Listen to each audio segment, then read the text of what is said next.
Welcome to another session of Searching for Salvation. Every time we have a session, we try to start with stating our goals, and that's simply to get our brethren or anyone who's interested in the truth to go to the place where it can be found, and that is in the New Testament. We want everyone to be in that and listening to Jesus.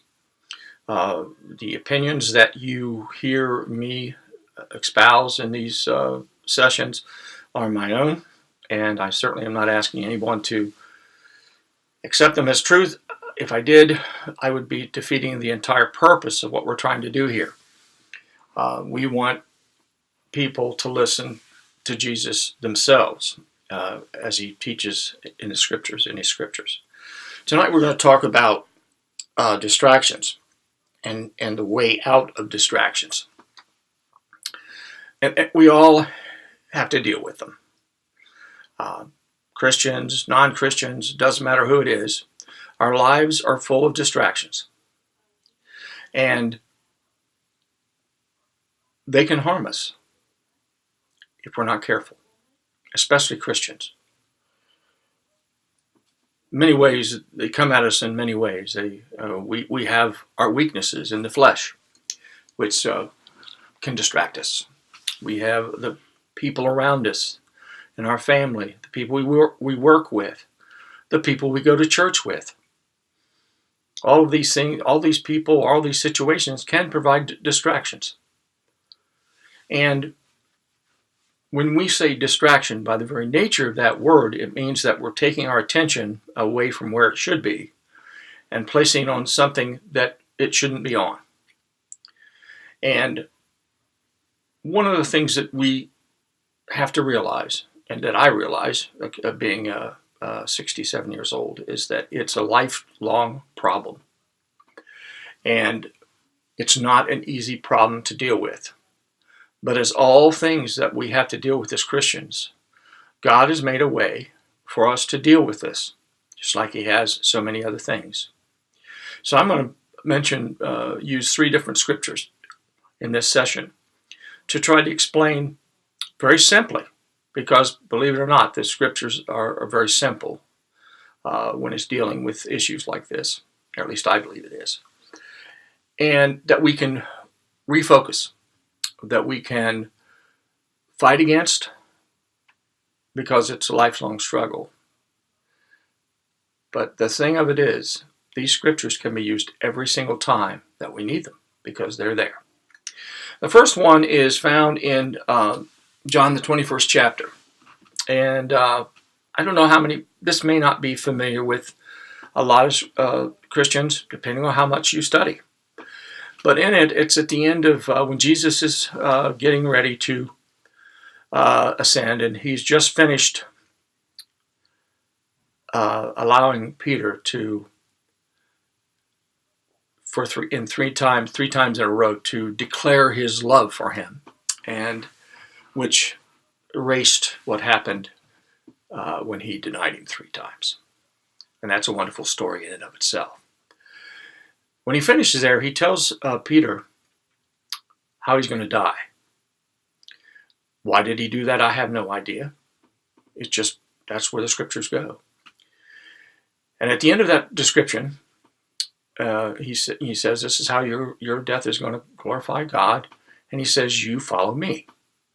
Well, Peter, being Peter, said, well, what about John? Because, when you study the Bible, you can see there's a little bit of a competition, I believe, between the two. But anyway, he wants to know, well, how's John going to die? And Jesus Christ simply says, if I want him to stay alive until I return, what's that to you? You follow me. So when we find ourselves getting distracted by someone, or whether it be someone in the church or someone in our circle of friends or whatever, and it starts to get us to maybe doing things or thinking things that we shouldn't be doing, or be involved in, then we need to remember this scripture and know that, quite simply, the only way around it is to refocus on Jesus Christ. And truly, it's the only way. He's the answer here. He's definitely the answer. And the next scripture, this is one that almost all Christians would be familiar with it. It's the story of Jesus walking on the water, and he stays behind when he sends his disciples out into the boat to pray, and it's in the middle of the night. And he's walking across the water to come to the boat so he can go in the rest of the way with them. Well, obviously, when the first time they see him, they're frightened. They don't know what it is. And Peter was always one who, for some reason, and this is not the only time, several times, he was the one that was always able to recognize Jesus first. And he, when Jesus said, "It's I," it's Jesus. He asked him. He said, "Lord, if it's you, command me to come out on the water." Well, so Peter did. And he started walking towards Jesus. Now, as we know the story, everything was fine until what? Until he noticed how rough the seas were and how strong the wind was. Why did he notice that? He noticed it because he had taken his view off of Jesus, whom he was walking towards. And as a result of it, he began to have doubts and he began to sink. Jesus, of course, picked him up, pulled him out of the water, and he said, "Oh, ye of little faith, why did you doubt?"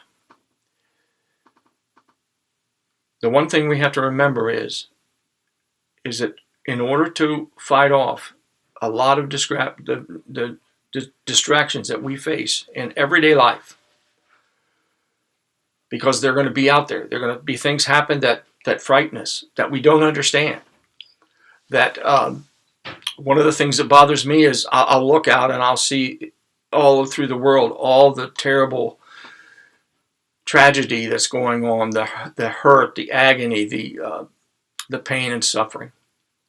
And I began to think about, how horrible that is. And the next thing I know, I'm become depressed. And then I realized, no, I can't do that. I can't solve that problem. None of us can. Does that mean that we can't be saddened by it? Of course not. But we cannot allow us to detract our attention away to the point where we don't continue to do what the Lord wants us to do.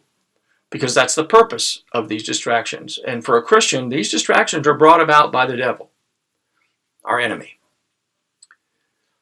So we need to guard our faith and our belief in Jesus Christ. And when it's tested, we need to remember, quite simply, to put our gaze and our view back on Jesus.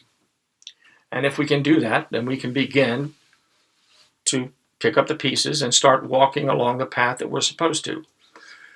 And again, as I said earlier, this is a lifelong struggle that's going to happen over and over again. But remember what Jesus said when he was when Peter asked him, how often should we forgive our brother? 7 times 7? And Jesus said, no, 70 times 7. The point is, these scriptures are there, and they'll be there forever. They're there for us to use, and they will help us every time that we rely on them. So we have nothing to fear, really. The last scripture is in Matthew as well, and it's also a story that is well known by Christians, and that is the Transfiguration. Now, lay out the situation here, the picture of what was going on. Jesus takes Peter, James, and John up on a mountain. And when he's there, he's transfigured. His clothes become so bright that they can barely They can barely look at him. And then also they see Moses and Elijah standing by Jesus, and they're all talking. And Peter's just amazed. So he said, you have to understand. Let's think about some history here. It's not an accident that the people that were showed up there to talk to Jesus were Moses and Elijah. Moses was the one through whom God gave the Israelites the Ten Commandments. He was the prophet that they all referred to. Elijah was important because he was so powerful and such a friend to God that he wasn't allowed to see death. He was carried to heaven on a fiery chariot. And it was said, scriptures foretold, that he would return one day to prepare the way for the Messiah. So consequently, they were always on the lookout. When we see Elijah, we know then we need to start looking for the Messiah. So it was important that these two be there because as Jews, which the apostles were, and Jesus was a Jew, these two individuals were extremely important to them. So when Peter says, he tells Jesus, well, I'll build 3 tabernacles here, and so they could offer sacrifices. And as he's talking, there's a fog or a cloud or whatever you want to call it that surrounds them, engulfs them. And out of this cloud, the voice of God comes and says, "This is my beloved Son, in whom I am well pleased. Listen to him." When the cloud dissipates, the only one standing there is Jesus Christ. What's the lesson for us? It's awful easy in this day and age, especially the way, the powers that be handle, churches and their the way they're ordered, for us to get focused on a preacher or an elder or a teacher. And if we're not careful, we start following them. And if we're not careful, they'll become more important than our walk with Jesus and following him. We cannot let that happen. There's nothing wrong with a great preacher or teacher. They're a gift to all of us. But they're just another servant as we are. And so we have no reason to put them on a pedestal because their abilities were given them by God just as the abilities we have were given to us. And we know from Paul's writings that we're all a part of the body, and not one part of the body is more important than the other part. So we need to focus on we need to listen to Jesus Christ. Well, how do you find out? How do you listen to him? It's what we're trying to do here. He's found in his words are in the New Testament. And that's where his truth is found. And folks, we need to always remember that the only way to God is through Jesus Christ. He's not only essential for us to be able to handle distractions, but he's essential truly for our salvation, every part of it, of our lives. So, again, what I've tried to do is just give some examples as to why it's so important to be in the New Testament yourself so that you can become conversant with those things that Jesus wants you to do in your life, and you can be an example to others. So I hope that what I've done, what I've said, will have some effect. And again, it's all about trying to get you to open up the Bible. So you have a good week.